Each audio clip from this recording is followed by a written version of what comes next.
ବିଷ ପିଇ ଗୋଟିଏ ପରିବାର ନିଶ୍ଚିହ୍ନ। ଗଜପତି ଜିଲ୍ଲା ପାରଳାଖେମୁଣ୍ଡି ସହର ଓଡ଼ିଆ ପାରଳା ସାହିରେ ଘଟିଛି ଏଭଳି ଏକ ଲୋମଟାଙ୍କୁରା ହୃଦୟ ବିଦାରକ ଘଟଣା।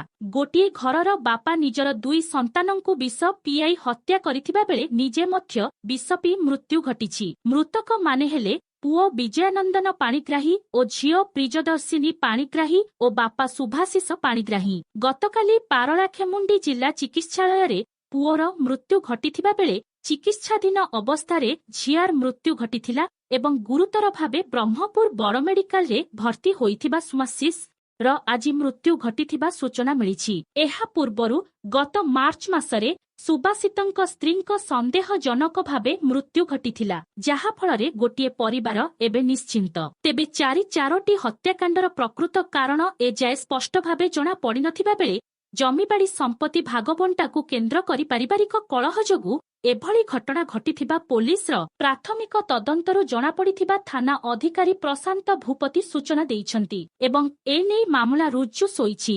ତଦନ୍ତ ପରେ ପ୍ରକୃତ ସତ୍ୟାସତ୍ୟ ଜଣାପଡ଼ିବ ବୋଲି କହିଛନ୍ତି।